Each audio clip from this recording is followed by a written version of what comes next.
got a lot of people coming back, a lot of reminiscing, a lot of, bringing your kids up, trying to relive some time when you were here before, and hopefully we can give those guys, something to be proud of and something to enjoy. So we're just going to forge ahead and keep working. You have any fun homecoming memories? Let's see, I don't know if that was a homecoming game. I think my last game I played on this field, it wasn't homecoming, I don't believe, but I think Thurman rushed for 300 or right at 300. I don't really remember the homecoming part, but my homecoming was in 05 when I got rehired back here. That was kind of my homecoming, so. But. Well, now that you've had a little bit of time to absorb things from Saturday, anything changed from when we talked to you after the game? No, we're just kind of looking forward to getting back in it and see how much improvement we can make at quarterback and get Sam going, and just overall, don't think that again we may have played our best game, and hopefully it'll happen this week. So that's about it. So you still expect to be going with Sam at quarterback this week? How beneficial can that be for him to have he's had, spots of film, but for him to have a whole game film? Yeah, I mean, you can talk about it and draw, all that stuff, but once you watch yourself do it, it expedites all that stuff. You sit there from all the film angles that we have, you can, maybe it may slow the game down a little bit and see some of the rotations and the coverage stuff, and maybe some of the things he should have done with the football where his eyes should have been a couple of times, and a couple of times when things broke down, maybe there were some other alternatives to what he did, but anytime you watch yourself do it, and a lot of the kids, me included, you can talk about it all day long. Once I see myself doing it, I definitely pay attention a little bit more, and I think that just resonates a lot more once you see yourself doing it. So for him to watch himself in a full game, that's just going to make him better, and hopefully play a little bit more to what he's capable of doing. Doug, let me throw out the disclaimer. I do not want to get you fined. I don't want you to have to pay a fine with the Big 12. But you probably went back and looked at the tape. My partner in the broadcast booth, who very rarely criticizes officials' calls, thought the Bob Schick holding call was just a little bit sketchy. How are you adapting to talking to the officials before the game, during the game? How's that coming for you? I think what I've realized is all head coaches are super nice pregame, myself included. Very cordial, don't say much, just kind of a mild-mannered human being, and then something occurs like that, and you turn into like this whole other guy that's, and they probably go, wow, that wasn't this guy pregame. I don't know what, So, and I'm not going to comment on it. I just, in my humble opinion, could have gone either way with that one. It looked to me like the guy dove at the ball carrier. If he had not a dove, I don't know if that would have even been seen as a hold, but that's just the way it goes. That's football. It's like going to your son's Little League game and the dad that's arguing about strikes and balls and stuff. I mean, that's ridiculous. You just move on. It's part of it. Coach, back to Sam for a minute. He said afterward that some of the people in his circle maybe didn't think that him moving to quarterback was what he needed to do, but he said he was trying to make a mature decision about it. How does that make you feel when he says something like that? I just appreciated that he would do that for his teammates, and I know he loves playing quarterback, but I think he feels like moving forward, if he had a chance at the next level, it'd probably be as a return guy or a slot receiver. So he's kind of making a sacrifice as well, He's put a few games on tape, which demonstrates the ability to, to be a slot and return guy. And I know that, just like all these kids, there's a lot of opinions coming at him, and I just appreciate him doing what we need as a team, and that's what he's doing. He's a good teammate, good kid, and just kind of glad we have him, right now. So obviously I'm building on kind of that talk about the quarterback position. Noah Walters came into the game a little bit. He threw a touchdown pass to Gavin Freeman. Yeah, how about that guy?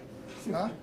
He's hanging out at UCF and he's not even playing ball, and he's probably signed up for the intramural deal, and He played flag football last year. yeah, and then he's out here throwing TD passes in P4 games. How's he been coming along in practice, and have you liked what you've seen from him, and do you think we'll see more of him throughout the season? Yeah, I mean, the thing about that kid,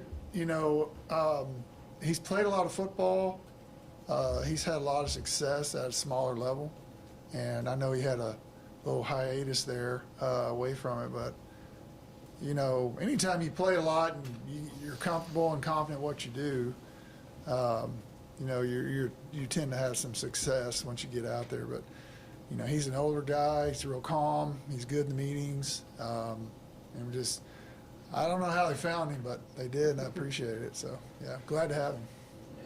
Do you have any feeling if you're going to get Zane back at some point this year? Yeah, I think so. I would say there's probably something to be said about him in the next, probably about this time next week, something like that. So we'll see how it goes. About Hoss. Hoss is good. Saw him today. He's walking. So he's walking in a boot. And he kind of was jumping up and down. I was like, oh, whoa, what are you doing? But, with the hardware he has in there, I don't believe he can hurt it anymore. It's already hurt. It's just, they're just waiting on it to fully calcify, and I think it's done that. Now it's just, getting the legs strong enough to be able to move around. So he's come a long way, and we'll see what happens with that, Doug, you talk about players, encouraging players and pushing them. Can you talk a little bit about the coaching staff, just their professionalism, coaching their hearts out, and not knowing what the future's going to be? Yeah, I mean, your billboard is what you're doing. You know what I'm saying? Like the face you put on every day and how you operate in that building in front of the players and your coworkers. I mean, that's what you are. So, I think in this business, it does you no good to go make a bunch of enemies or act a certain way or. My message has been to the team, and it's the same thing with the staff, and they follow through. It's just, man, we got everybody stick together, everybody encourage, and everybody just turn the page and move on to the next thing. And what can we do to get better? What can we do to put a product out there that's going to be satisfactory? And I don't think, it's a small group of coaches, like I said before. It's 130 D1 schools, thereabout. There's 10 full-time coaches in the whole world. On 130 staff, it's not very many guys. So could you imagine if there's only 1,300 accountants in the whole world? It'd be kind of a scarce job, right? It'd be hard to get. So these jobs are hard to get. We're all lucky to have one of them. And when you get the opportunity, you certainly don't want to let your emotions get the better of you and be that to everybody around you. So. For you personally, what's that like for you as well? And then do you get advice from friends, colleagues, just about the job you're doing?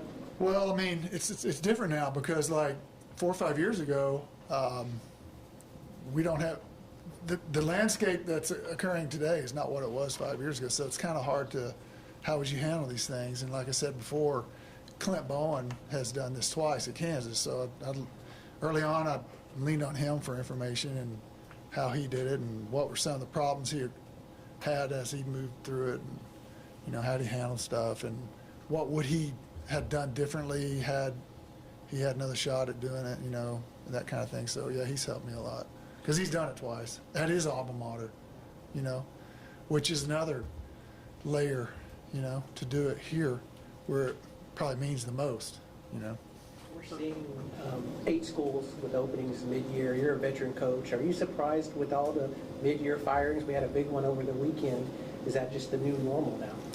It's the new normal. I mean, feels like we're kind of lighting the candle at both ends. I mean, we got to worry about getting players, and you're paying coaches and all that stuff. At some point, it's like, okay, what are we doing? But not really. It's just the way this business is. It's a very public profession.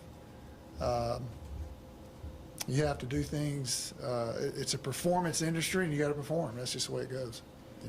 I always like to ask you about the defense. There's not much mystery. They went and hired, John Haycock's chief assistant, brought him in, and they look a lot like Iowa State on the defensive side. Yeah, very similar. It's a lot of the same, exact same stuff. It actually looks a little bit more of the pure form of it than what Iowa State's doing at this point. I think Iowa State's had enough time in that scheme to kind of develop some other layers to it. They look a little bit more like when they first kind of started putting it in. It looks a little bit more the original package from 7 or 8 years ago, whenever that kind of started. So. You've been around a long time. Talk about the difficulty of dealing with the robber safety. That's kind of a big part. Well, I mean, there's times you got to put it in the equation in terms of the O-line play. They have to factor him in and put him in the count and into the point to account for him. Because it looks like a 4 or 5 man box. It's actually a 6 man box most of the time, him included. So you have to kind of pre-snap that look. He's a little bit lower at times than the other guys, or he's a little bit higher, and kind of, you have to gauge whether or not you want to put him in the equation in terms of who you target. And then that's the center's job primarily. And then you got to find ways to RPO the guy and play action him and stuff like that. So, yeah, it looks like a super light box, but it's really not, And the whole point of it is originally it was, you're sitting there, guys making 9 million tackles. He's not even being factored into the run equation. And he's basically a middle linebacker coming down through there. So, yeah, so it's RPO game, and it's just counting him in the run scheme and play action. That's how you got to do it. So is that a situation where a guy like Austin Kowecki as your center has to maybe do a little bit? Yeah, those extra? centers, man, there's a lot on them because it's total UFO stuff out there now. It's like show this way, go that way, show a blitz here, bring it the opposite direction to get their point the opposite. And, there's tips, cap safeties, or capping nickels, or capping people to be able to determine blitz. Press corners. Wide safeties into the boundary, corner fire, all that stuff factors in, and those guys have a lot on their plate, man. And sometimes they're wrong because they're good on defense at, making you think it's this and it's not. And back when I played, it was you were a cover 3 team or a cover 2 team. That was kind of it. And if you were a 3 technique, you played the B gap. You didn't. If someone ever twisted when I played, everybody lose their minds like, what just happened? So. I don't think anybody even actually just charges straight up field and plays gaps anymore. It's all gap exchange, 2 gap, swap, twist. You put your running back over here. They're running games opposite the back because he's typically coming across. And, it's a large amount. I wish we could kind of call ceasefire. We could all go home a little earlier during the week. You know what I'm saying? And, we'll calm down if you calm down. We'll slow down if you calm down type thing. But, yeah, it's just the way it is right now. And, so you just try to find plays that are kind of all-purpose, the best you can. So building on that conversation about trying to find plays that are all-purpose, obviously last week Shamar Rigby threw that touchdown pass on a trick play to Rodney Fields. Sam Jackson threw off of a trick play. So how have those factored into the equation of reading defenses and kind of trying to get teams on their back foot? Oh, well, at the moment, at that time, like the one last week, on that down distance, we felt like they were fairly calm. We were going to get a split safety look. And we just felt like it was a good time to do it, trying to get that front side safety down. And it's a play I actually ran in the Peach Bowl in 2014 against Ole Miss, exact same play. We hit it for a tug and hit it that day. Now, we got lucky last week. They blitzed the corner on that play, which the cornerback's catching and throwing, so the corner was non-factor, but the safety had to cover the single. So when the back took off, there was no coverage available. So we kind of got a little lucky on that, which, I can tell you this, there's been a million plays I've called, and I'm sitting there going, what, and the what, no, oh, touchdown, great. That happens all the time. So it's not an exact science. You got 22 dudes running around out there, and there's been many times you just don't even block the Mike backer, it just goes, and it's called players. You got players, and players make plays, and it's just not always perfect. How many times you see a quarterback drop back and stands there and passes the ball for 8 seconds? It just don't happen anymore. You got to be able to reset your platform and throw the ball and adjust and move around. So, it's a lot. Going into Cincinnati, it's homecoming week, but how does it feel to be back as an alum? Yeah, it's awesome. And that's the beauty of this college. Majority of the fan base, went here, and it's awesome, to see that. And again, I want to bring up the shirt guy. Anybody get his name? I read it and I forgot. Eric Bailey. Story today. Eric Okay, has the cool, whole yeah. story. And it's a sister that dared him to do it. I thought it was his wife, his sister. Sister. Okay, and then when I saw some of the replay stuff, I realized that's not college kid, right? 4 years old. Yeah, he had kind of some of the stuff I got going on. So, but it's amazing. I mean, to see that play back, and it's one guy, then it's two, then there was two more show up, and then it just went. That was pretty cool. Probably need to get his number and see if he wants to come out to practice, hang out with us for a day or something, do something. That was awesome. Talking about all this strategy and stuff, Doug, how much of your job is that stuff? And how much of it is just trying to keep these guys together, encouraged, and motivated? We see some teams with an interim coach just keep going south, and UCLA, they're going 2 in a row now. Yeah, they've done a fabulous job, and the Penn State deal, and didn't they just beat Michigan State too, or something? Yeah. So they're doing something right, and or they were doing something wrong before. Yeah, to answer your question, I mean, it's just a kind of just a myriad of things, like you say. I mean, you have to pick your times and focus on certain things. Because otherwise you're just running around like a chicken with his head cut off, trying to just solve everything all at once. But I think that when it comes time to visit with players, then you do that. When it comes time to do X's and O's, and you do that, and you just compartmentalize it and try to do the best you can at that moment. Otherwise you can't do everything all at once. So. Doug, back to Shamar and Rodney for a second. What's been their mindset when you ask them to run plays like that? Super excited, Who wouldn't want to throw a TD pass? And it was funny because we did a Friday walkthrough, and we ran the play, and somebody told Shamar to throw it back to the quarterback, which is not an option. And he threw it. Thank goodness we walked through the thing, because we said, son, it's either throw it to that guy or you're running the ball. That's it. And otherwise, he may have thrown it back to the quarterback, and we wouldn't even known it. So. That's the beauty of walkthroughs and practice. You put them out there, you let them practice, and you see what they mess up, and then you can fix it. You know what I mean? Like we did that walkthrough, and we fixed a play that would have never happened maybe if we hadn't had that walkthrough. So, but to answer your question, yeah, those guys, like I said a week or so ago, I mean, wide receiver's a tough gig. You're running 5,000-6,000 yards for a maybe, and guess what receivers think they are every single play? Wide open, and it gets frustrating. So when you have a play where I know I'm getting it and I'm going to throw it, and this is going to be awesome, they're always pretty excited about it. You talked earlier about, I kind of wish we could just come to an agreement. We'll dial back, y'all dial back. Yeah, can we do that? Do you think there's some defensive coaches who watch all these weird plays y'all are running? Yeah, it goes both ways. And it all started kind of like, it's probably we the ones that started it with all the speed, all the fast one-word plays and all that business. And I think defenses, they've obviously caught up to that because now they have one-word defenses that, you watch some of the film on teams that go fast and you try to figure out defensively, does it simplify them or do they dial up stuff, and it helps determine whether or not to go fast or not. And it's amazing now how many blitzes and packages there are against teams that go really fast. And I think it kind of started there a little bit, and then it just kind of evolved into where we are now. And certainly the Iowa State stuff added a whole nother level of complication, I guess. And all the reason I'm saying it is because it's really hard. I just wish it'd be a little easier. It'd be fun. But that's not ever going to happen, probably ever again. So it's the way it goes. You guys are obviously a little lighter at tight end than you were, but you used a 6-man offensive lineman for a little bit. Yeah, we threw a 79 out there. That was fun. What stood out about him? Why did he get that opportunity?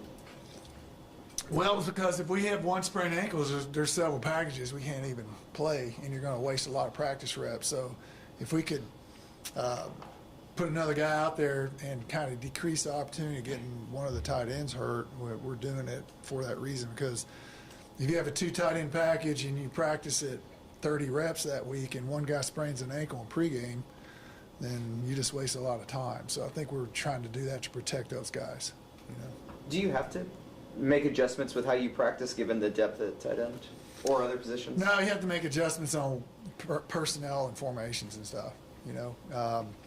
probably be a little bit lighter with your personnel, not as much of the heavy stuff, just because, you know, if you got a bunch of 2 tight end stuff and one of them gets hurt and you're out of it. And now you didn't practice the other stuff, so you just got to be careful. And obviously, What do you think of the way those 2 guys, Quentin and Grayson, have done? God, just great kids, great attitudes, love them to death. I've never not seen that kid smile. I mean, and he just cracks me up because he just looks like that quintessential like frat kid, just enjoying life every day, loves college, you know, and he's just such a great kid, man. And he's a good player, and you know, he's nicked up a little bit, but he's playing through it, and I think he's getting better as we move forward. But I enjoy coaching, being around that kid. He's great. So yeah, building on kind of that conversation about the tight ends, how are you trying to get them more involved in the passing attack for this team? For this team, well, it sometimes the tight end, getting him the ball depends upon, you know, who they have over there defending. You know, if they have more of a coverage guy that's smaller, yeah, you can probably bang some things in there to a tight end. If you have more of a bigger nickel, like some of the nickels we play against are of the 6'2", 220 variety, and then some of them are just extra safety or corners. They're a little bit more of the, you know, the 6'5", 5'11", 190 variety. So usually tight end wise, you feel like there's a mismatch size wise, and a tight end can win with size. Because ultimately, most tight ends don't win with pure athletic speed and skill. They win with size and ball skills. So if you can create a mismatch there with size, then they're obviously in the equation in terms of catching football a little bit. Doug, in lieu of the tight end, we're seeing a lot more 20, 21 personnel. Yeah. You showed some Saturday. Well, is that the next metamorphosis or cycle? We're going to start seeing more 2-back stuff? No, I just think it just kind of fits something we saw on tape. And here's how it works with that. You'll watch formation tapes, and then you'll see, like there's times like the 2-back stuff, there's not a lot of it, you know, from the prior games. So it's like you don't even really consider it. And all of a sudden, wow, someone lined up in some 2-back stuff, and there's just some really nice stuff out of it, so it just kind of helps you incorporate that into it. You know, it's funny, like... The copycat? Yeah, it's a copycat. Everybody copies. But you may see an alignment that allows for something you do already. And it's funny, like, everybody, like, I'll watch formations of, you know, the tight end with 3 receivers, which is what everyone does. There'll be 558,000 copies, you know, samples of that. And then 4 wide, there's 10. Whereas, you know, 10 years ago, it was just the opposite. So you want to try to find some of the things that, like the 2-back stuff, that aren't as prevalent, because when you line up in the same personnel grouping every snap, you're trying to get yards right down, smack down the middle of a defensive coordinator's call sheet, because he'll have a million different calls for that. You know, it'd really be fun to kind of see what happens if you just ran 10 personnel, like 4 wide, or 12 and no 11, and see if that gives you an advantage, because everybody runs 11 personnel, like everybody. So it'd be kind of cool to see if that would throw them off a little bit and shrink their call sheet, you know. Last one. You sort of touched on how much is getting thrown at Sam with the move to quarterback, all the extra things he has to think about. Is there anything, especially maybe some of the skill guys, can do to help him out, like just to sort of take a little bit of that burden off him? Well, I mean, they'll hook up sometimes after practice and get some extra throws in just to see how a guy runs an out route. Like stride length and how a guy breaks, it could be the same route, and there's a little bit of difference between guy to guy. So some of that, and really, Sam's got to figure out who's going to be in the right spot and who's going to read the coverage the way he does and get in the right spots, and who can you trust to be in the right location. Like, you're over here and the back's supposed to be here, and you turn, he's not there, or whoever. You know, he lends himself to not throw that guy anymore. So I think just another game of him doing it's going to just help him feel comfortable about who he can trust and who he can't. Thanks, guys. Thanks, Appreciate it. Thank you. Hey, can I get I got it. I got the number. You got it? Oh, I got it. I got it. Thanks. Seriously, did you guys get the... That made some Chick-fil-A. Yeah.